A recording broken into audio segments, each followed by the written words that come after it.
When I was at high school, I once had to be up front in an assembly, say a few things. And it was quite an official event for our school. So there were a few special visitors who came. And so I, along with the others who had to speak up front, were given a script. This is what you need to say.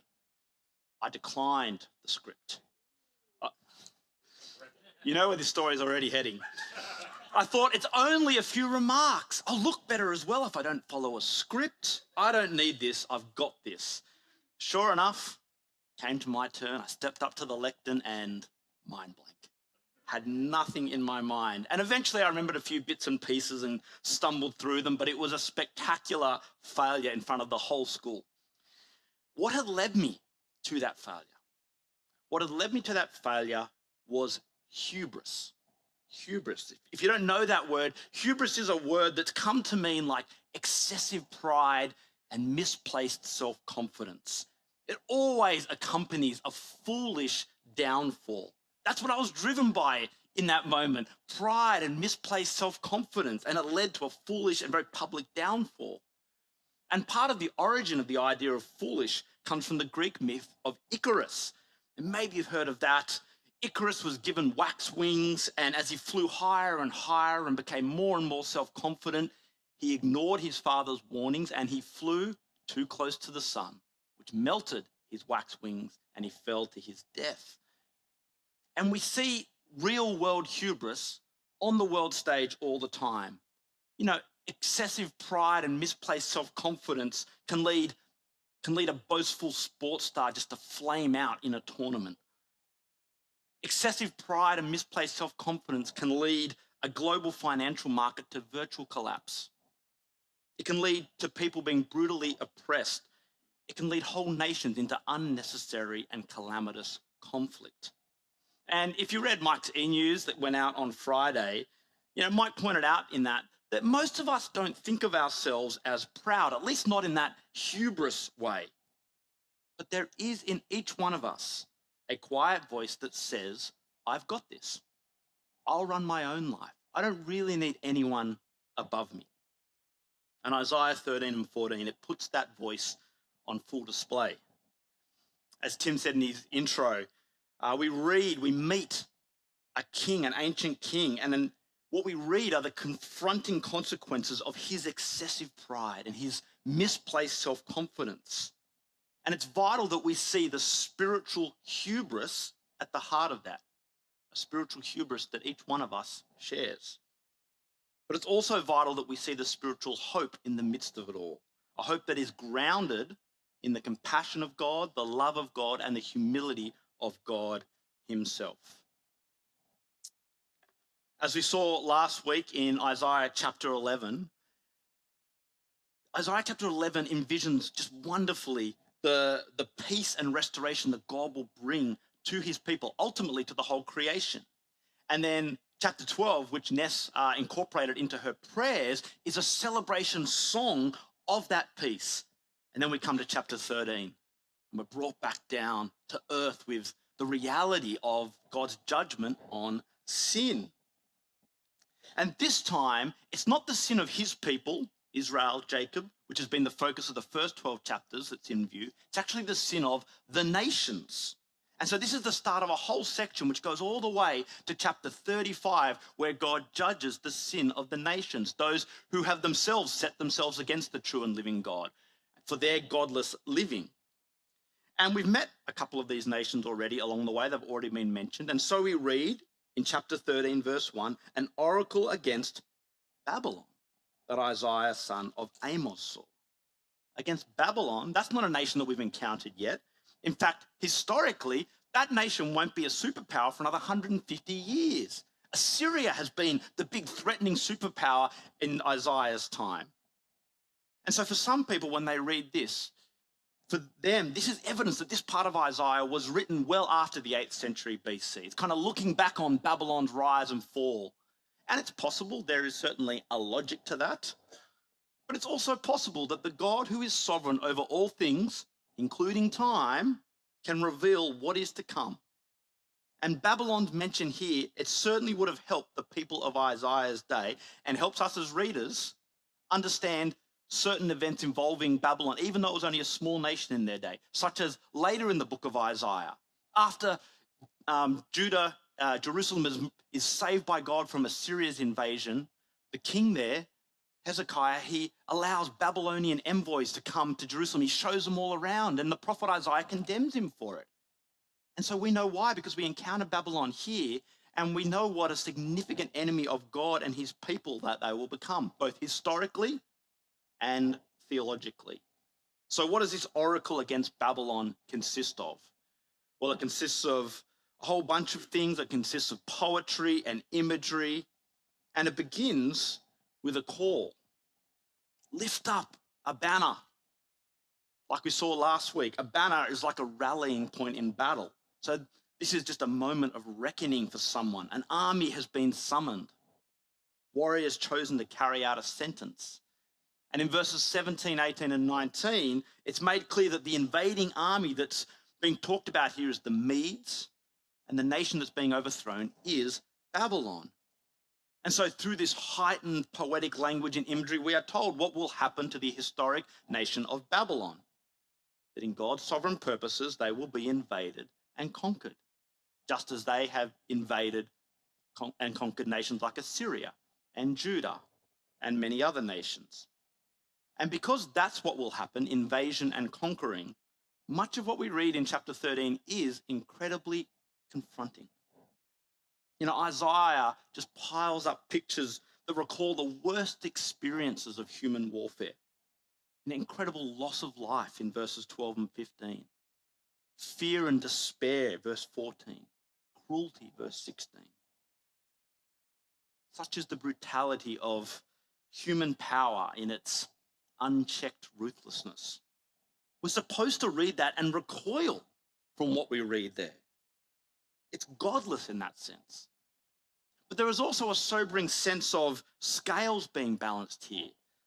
That this is Babylon's brutality that they've visited on others just being returned to them. You know, this is the nature of natural justice in a fallen world. To paraphrase Jesus' own words in his famous Sermon on the Mount, the measure that they use to judge others, Babylon, will be measured out to them. And these depictions of war and human cruelty, they're woven together with pictures of the very creation being affected. So verses 10 and 13, the sky is unnaturally darkened. The moon doesn't shine. The earth is shaken to its core.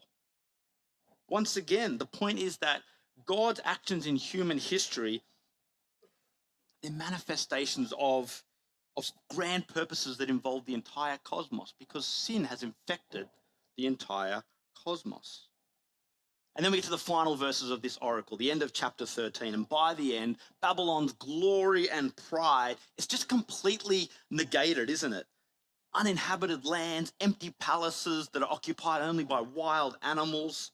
The final picture just has this eerie, chilling quality. And the point is, Babylon has no future as a dwelling place for human beings.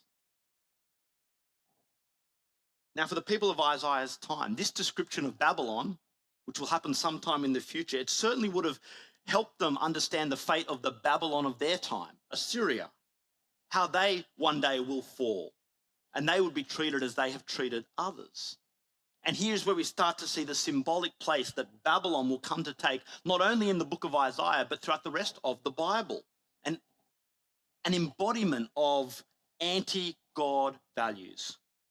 Proud and self-glorying, ruthless and self-indulgent, living just for this world, living as though they were the ultimate authority. And in this sense, we can see how Babylon has just always been throughout human history up until our present day. It's manifest, Babylon, in proud, self-glorying, power-hungry individuals. Babylon is manifest in cruel and ruthless regimes and political systems. Babylon is manifest in all-consuming and wealth-worshipping economic systems.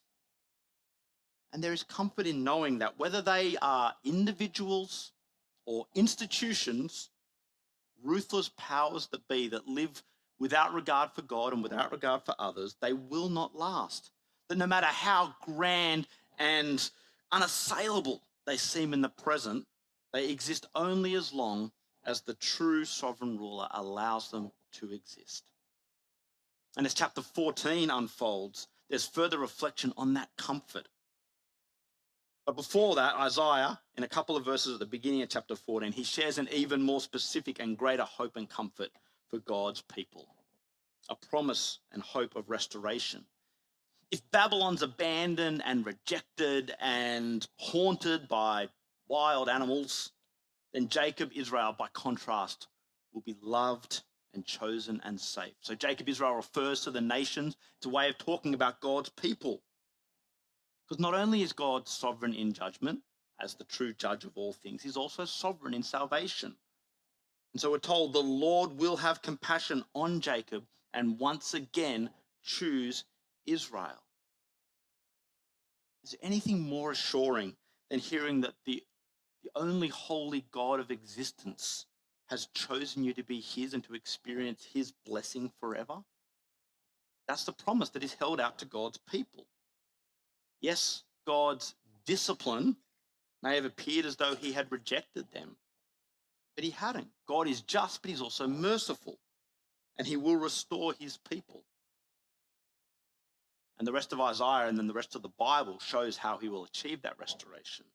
But it includes just wonderful promises for God's people at the time. You know, they're under invasion. This promise includes safe residence in a place of their own. It includes a reversal of honor.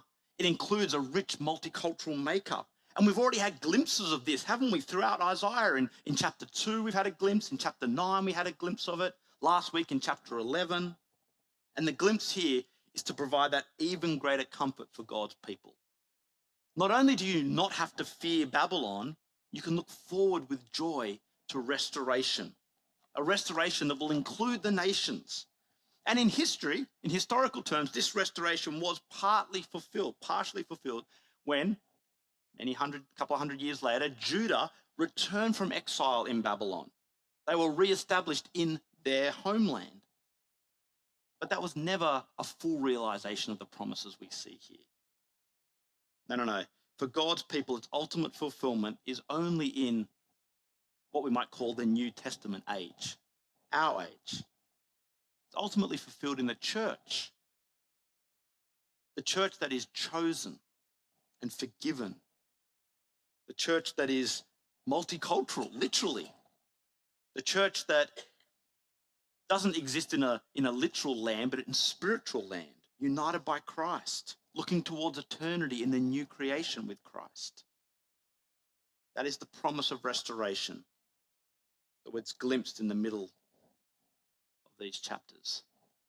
And then we return to Babylon and to Babylon's fate. And in this second section, the king of Babylon becomes the focus. He's the figure who embodies Babylon's values and ambitions, Babylon's hubris. And in verse 3, God's people are told to sing a song to Babylon's king. And in verses 4 to 23, they're given the words to this song. And it's like a funeral song that is sung to honor the departed. But this isn't a sincere song. This is a satirical song. It's a song of contempt. By contempt, it means just a fundamental disrespect. That's what contempt means in this way. Just disrespect for the values of the king of Babylon, what they represent, the false assumptions behind his self-glorying boasts. So this song will help God's people truly understand why Babylon fell, and therefore what it means for them, what it means for all people. And throughout the song, this is done by contrasting, the king of Babylon's worldly glory, which lasted for a while, and the indignity of his death, which lasts forever. And so in verses 4 to 8, we see that while he was in power on earth, he enjoyed exercising that power in ruthless oppression, in being a bully. But now he has quietened down. Now he's been laid low by the Lord, who's broken his scepter. And so now the world that the king of Babylon once ruled, what is it now? It's now calm and at rest and rejoicing. Gone is his raging. Gone is the unceasing blows. Gone is the relentless persecution. It's gone because the king of Babylon has gone. Where's he gone? He's gone down to Sheol, verse 9. Sheol is the place of the dead in Old Testament thought. And he's not gone down just to visit Sheol. No, this is now his dwelling place. And the former earthly rulers, they're depicted as welcoming him to Sheol. Maybe rulers who the king of Babylon had actually defeated himself once. They say to him, "You're now one of us. You're weakened by death like us. This is where you belong as well." What a contrast, what a fall from ruling with an iron fist in glory and splendor to being covered by worms, having maggots spread out underneath. Shining morning star, how you have fallen from the heavens. How he's fallen indeed. That verse, shining morning star, how you've fallen from the heavens. Some interpreters see that as a symbolic reference to Satan based on other references in the Bible.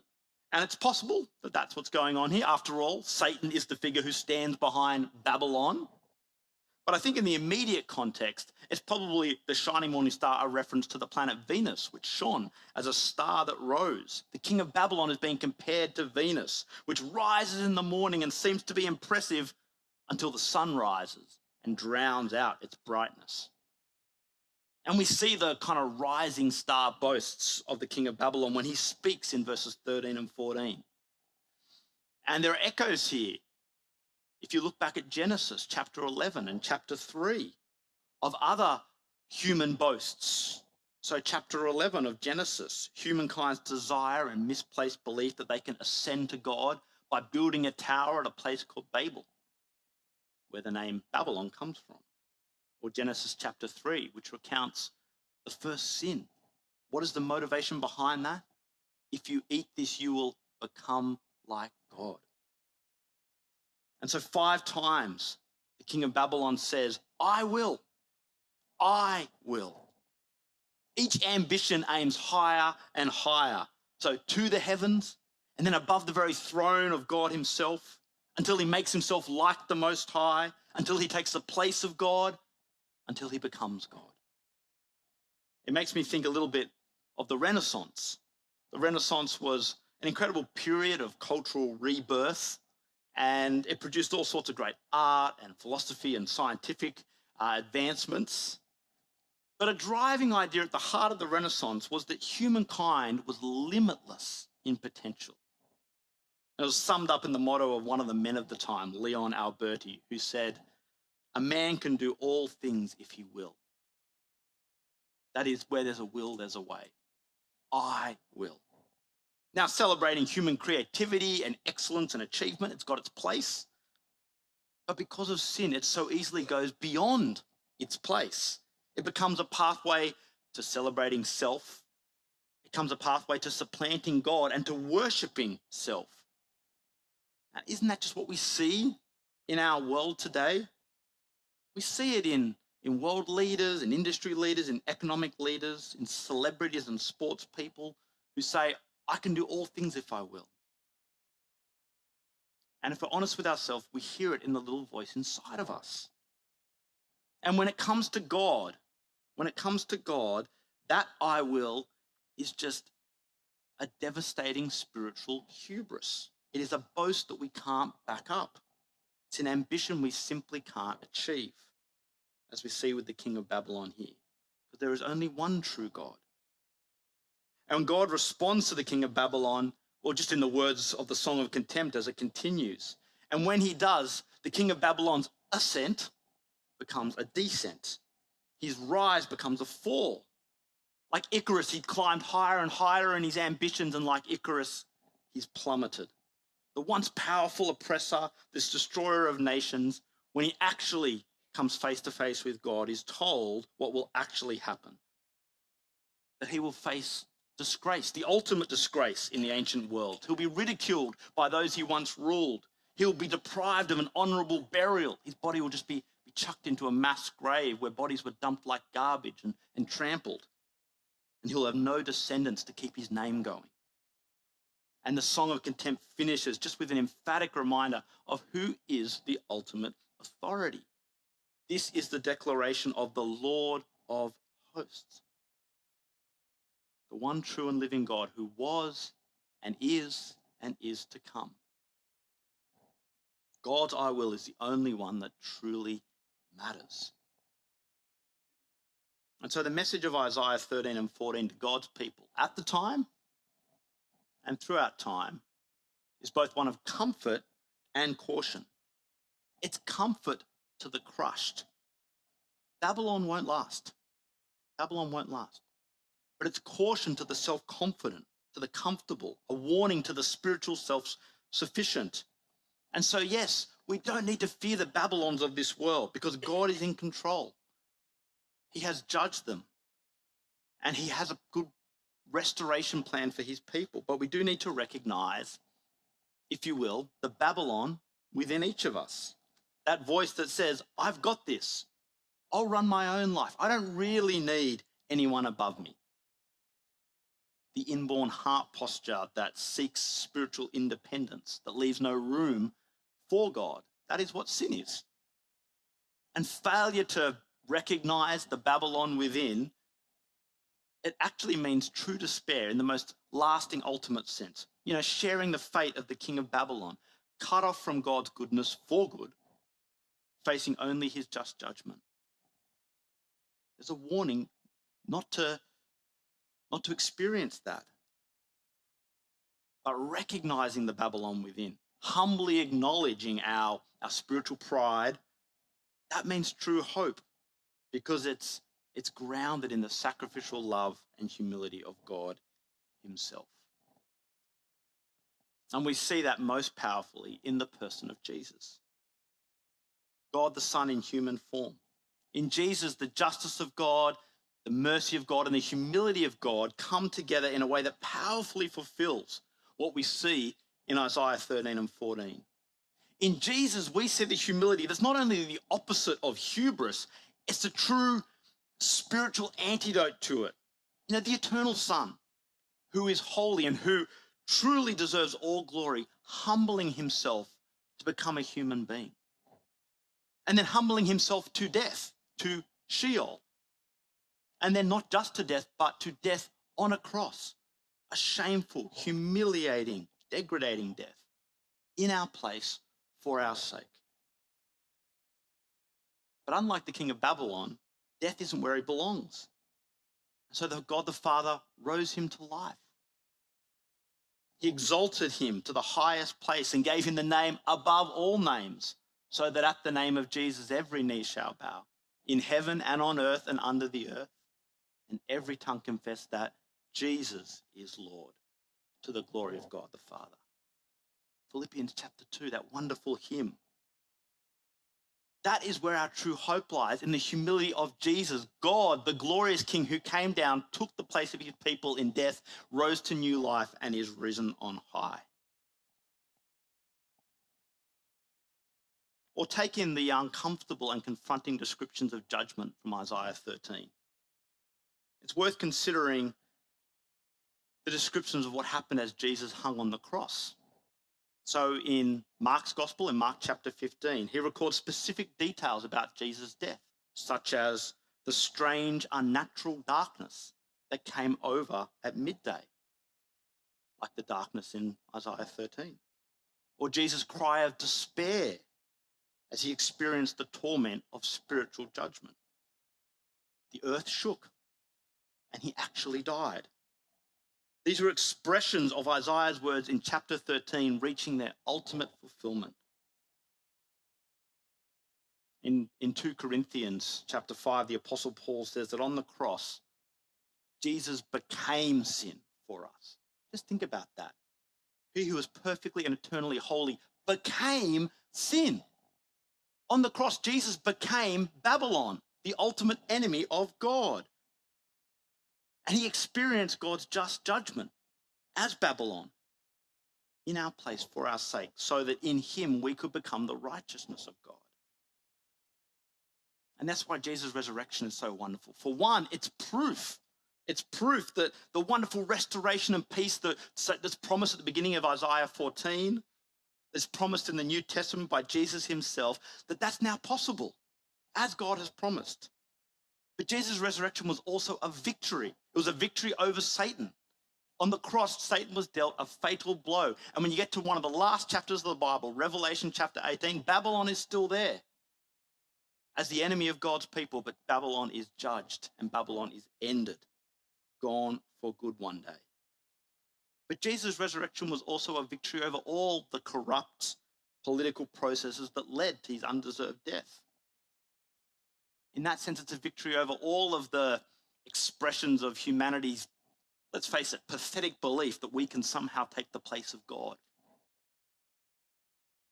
This is the call of Isaiah 13 and 14. And if you haven't yet, hear the caution and the call of Isaiah 13 and 14 of the whole Bible. Recognize the voice inside that says, I don't actually need God. I can do this on my own.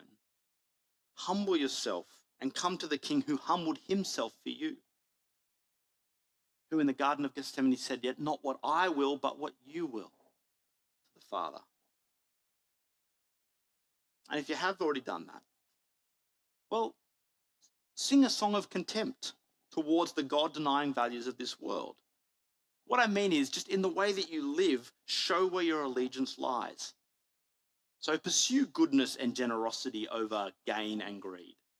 Show mercy and be meek, despite calls to look after number one and to assert yourself. Pursue justice. And perhaps most powerfully, declare the gospel faithfully, boldly. Do it by coming to church. Every time we set aside time to come together as God's people around his word, gathered by his spirit, we declare, we sing a song of contempt to the values of the world that says, you don't need to do that. This world's all that matters. Jesus isn't really the king. We sing a song of contempt against that. When we live this way, we point a spiritually self-reliant and proud world to the only true God who alone deserves our worship, our glory, and our honor. Please pray with me.